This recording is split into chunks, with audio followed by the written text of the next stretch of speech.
I really like the idea of want to be responsible. But not because of its joking character, but rather, Henry, because life is not a done deal. I would like to say that life is more like an unfolding drama sometimes, and our ability to step up and to rise to the occasion, to the different situations that we face. In school, in the band, or wherever you are, or preparing for your bar mitzvah, it's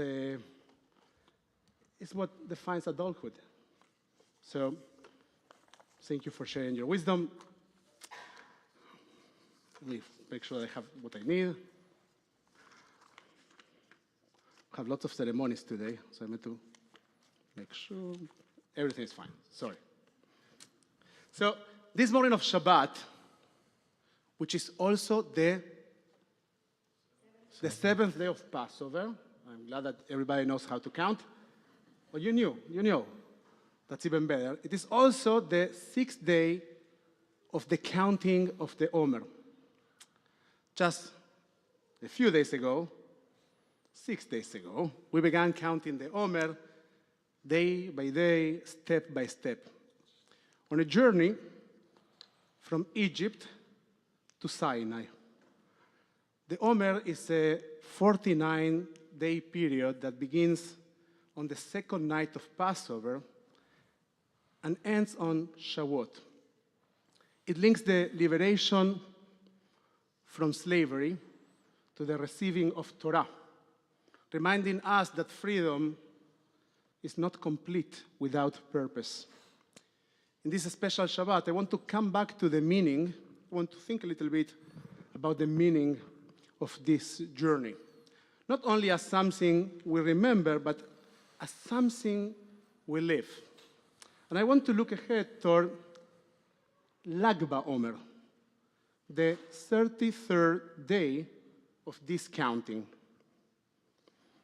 and ask, what does it teach us about change, about interruption, and about becoming? Lag BaOmer, the 33rd day of the counting, is not mentioned in the Torah. Yet, over generations, it has accumulated layers of meaning. Many of us know it through Hasidic and Kabbalistic traditions as the Yortzeit, as the anniversary of the passing of Rabbi Shimon Bar Yochai, Rashbi, who is also the hero of the Zohar, the main Kabbalistic book.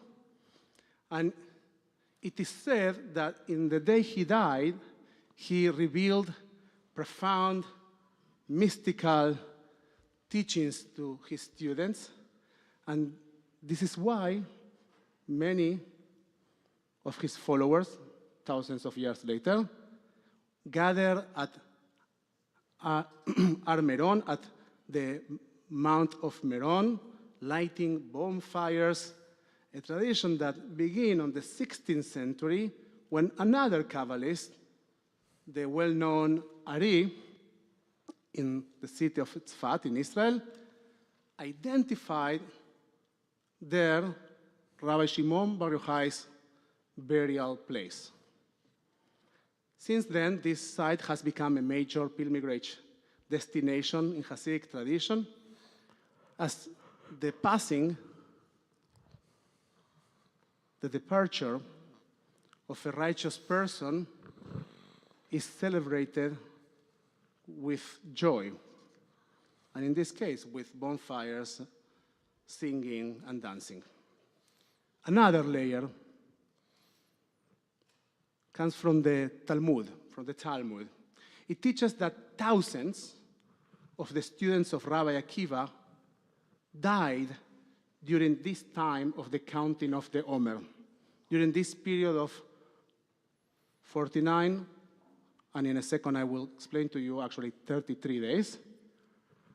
And the reason that the Talmud gives, that the rabbis provide for this, is that they die from a pandemic that was generated because they did not they did not treat each other with respect. En lo nagu kavod se lese, says the Talmud. They did not respect one another. On the 33rd day of the counting of the Omer, the dying stopped. But in general, this is why these days of the counting of the Omer become, in our tradition, days of mourning. This is why people don't get haircuts or shave, and this is why weddings traditionally aren't held during these 49 days between Passover and Shavuot. So that 33rd day becomes a kind of turning point from a period of loss and disrespect to a space where we imagine treating each other differently. Maybe even loving your neighbor as yourself, recognizing each other's humanity.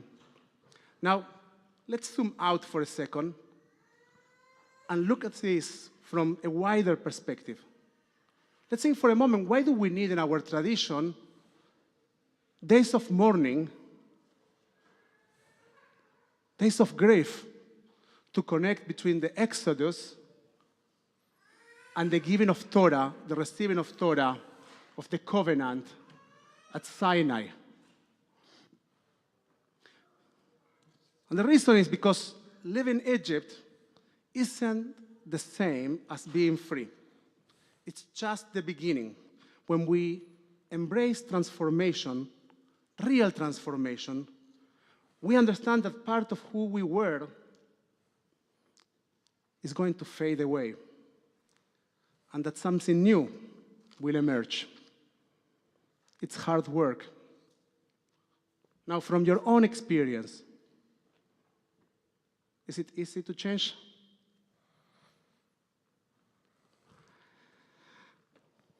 Is it easy to let go of old habits? Change is challenging. Think from your own experience. The Israelites, the reactions that they have that we criticize quite often, complaining and resistance, are at the end understandable when we remember that they were grieving. They were losing their old selves, and mourning was part of their journey. The rabbis wisely introduced mourning during the Omer not merely to commemorate history, but as a spiritual practice, where when we strive for transformation, we also mourn what we were leaving behind. We hospice parts of ourselves, our reactive, fearful, slave identities.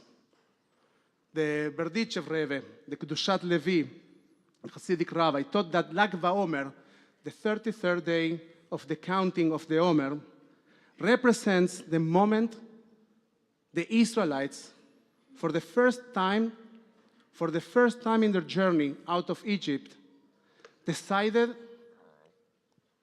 that they did not wish to go back to their previous lives.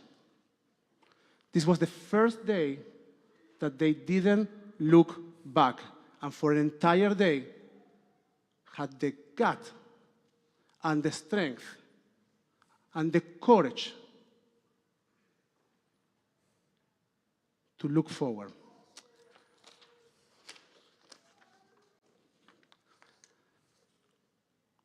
The 33rd day of the Omer reminds us that change is possible, and we have the capacity to bring light and hope even into times that start with heavy loss or uncertainty. The Omer counting teaches us that growth is not a single event, but a gradual process, a choice we renew daily, empowering us to dream, dare, and reimagine ourselves.